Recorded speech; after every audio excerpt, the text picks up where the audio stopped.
So you've just bought a brand new tennis racket and you're probably wondering, what are the best strings and tension to put in this thing? For some, it can feel like a very high risk proposition. You've just spent, what, $200–300 on a brand new racket. You definitely don't want to ruin it with the wrong string setup. Well, don't worry, I've got you covered with some concrete solutions and strategies depending on your playing experience, your level, your play style, and your personal preferences. So in today's video, we're going to cover a couple of different approaches you can take to help you find the perfect strings for your racket. So first up, if you're like new to tennis, maybe this is your first ever tennis racket or like your first real racket before maybe you're using a junior racket or an aluminum racket. Well, for you, the solution is pretty simple.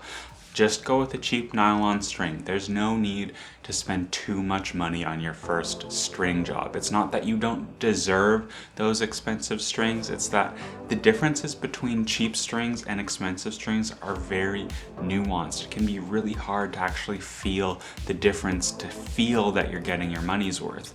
In fact, many advanced players still prefer those cheaper nylon strings versus the fancier ones for their superior durability and slightly crisper feel.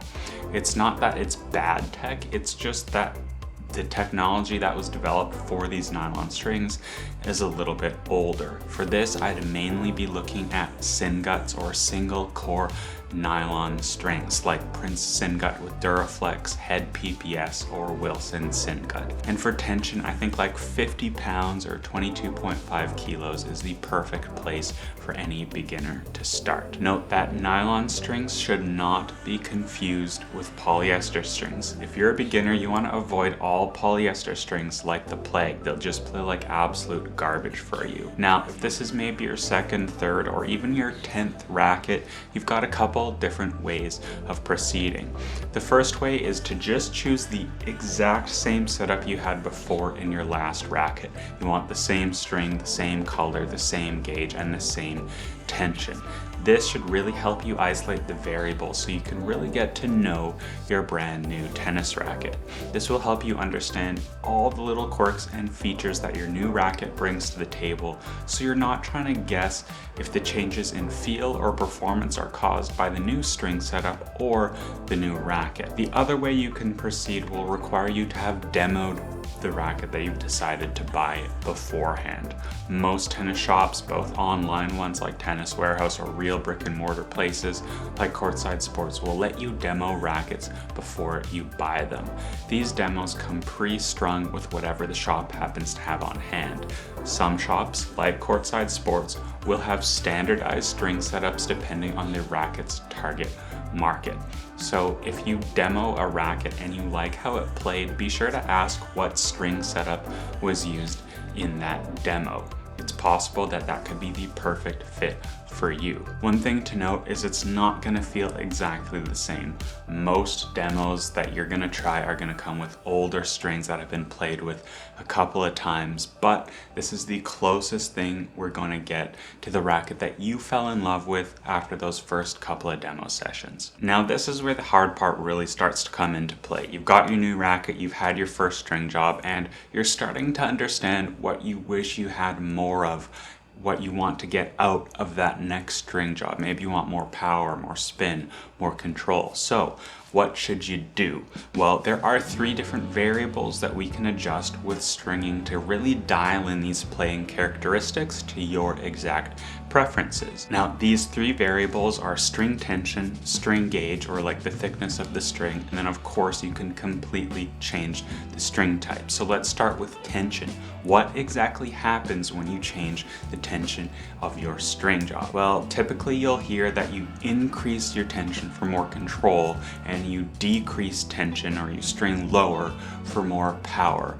But that's a pretty vague statement. It's a pretty vague way of looking at things, and I think we can be a little bit more specific than that. What tension helps control is the launch angle that the ball leaves the string bed. This determines the height the ball will travel over the net, as well as the depth you'll be able to hit into the court. Increasing the tension will reduce the ball pocketing effect, also sometimes called the trampoline effect, which will lower that launch angle off the string bed. This means that higher string tensions will yield less depth into the court, a lower trajectory over the net, and a shorter dwell time on your strings. This is great if you find yourself overhitting, maybe you're missing long, and you want to increase the directional control of your string bed. Decreasing tension will of course have the opposite effect in all of these ways. It can help you get that ball over the net if you find yourself missing short. It can help you penetrate that court more if you find your balls are landing too shallow and up close to the net. Lower string tensions will also result in a longer dwell time, meaning the ball stays on your racket for longer. You'll get a higher trajectory over the net and much easier access to depth. Now, when it comes to adjusting your string tension, you might be wondering how much should you change it, either up or down. As a ballpark number, I recommend between 3 and 5 pounds. The less sensitive you are to changes with your string equipment, the more you can increase or decrease your tension without being kind of caught out by it. I find that most people struggle to really tell the difference between just 1 or 2 pounds. And I think if you're going to be making these adjustments, you want them to be something that you can really feel on court when you're playing out there. Now, the next thing that you can change is your string gauge. Most tennis strings will come in a variety of thicknesses, and you'll hear things like 16 gauge, 16L, 17, and 18 available. The thing is, different manufacturers will actually assign these gauges to different actual thicknesses. For example, Babolat's 17 gauge is a 1.25 millimeter in diameter, while Slinko calls 1.25 millimeter diameter a 16 light. Because of this, I prefer to talk about string gauge in terms of millimeters. So you can usually find strings between 1.20 and 1.30. However, there are options as thin as 1.05 and as thick as 1.38. So there is a ton of choice out there. Now, the main appeal of thicker strings is that they are more durable. They're thicker, that means there's more material, but that also means they weigh more.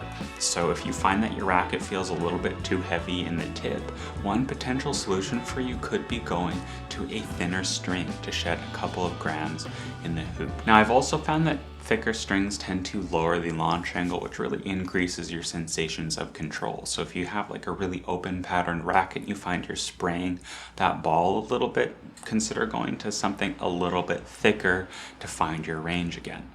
Thinner strings, on the other hand, will often carry lower coefficients of friction for string-on-string movement, meaning that it's a little bit easier to generate more spin with them.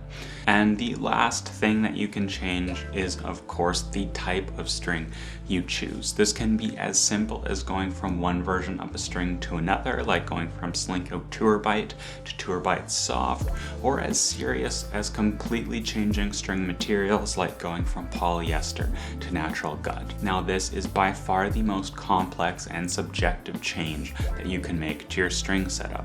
And even though it can have a huge impact on your playing experience, I think it's really important to not take it too seriously and just have fun with it.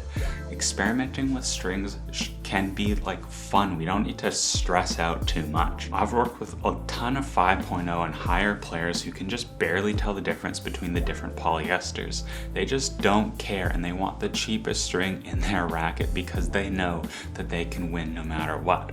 On the other hand, I've worked with like 3.0 players who just freak out at the tiniest changes to their string jobs. I personally just try to have fun with it. I like playing around with different strings and feeling those different sensations that each string brings through your racket and into your hand. If you drink like wine or craft beer, I think the whole experience of trying different strings is very similar to trying different drinks. It doesn't matter the price or type, but you drink enough drinks and you're gonna get drunk, just the same as any string is going to be able to hit that ball over the net and in. And I'm sure you have your preferences when it comes to drinking or eating. Maybe you like those complex reds, sweet whites, maybe you like your steak cooked all the way through like a psychopath, or maybe you like it medium rare like a competent human being. You might find that you like crisper polys or softer polys, and it doesn't really matter as long as you know what you like. Now, the tricky part is figuring out where to go next. Now, how are you supposed to know if the string that you're used to plays softer or stiffer?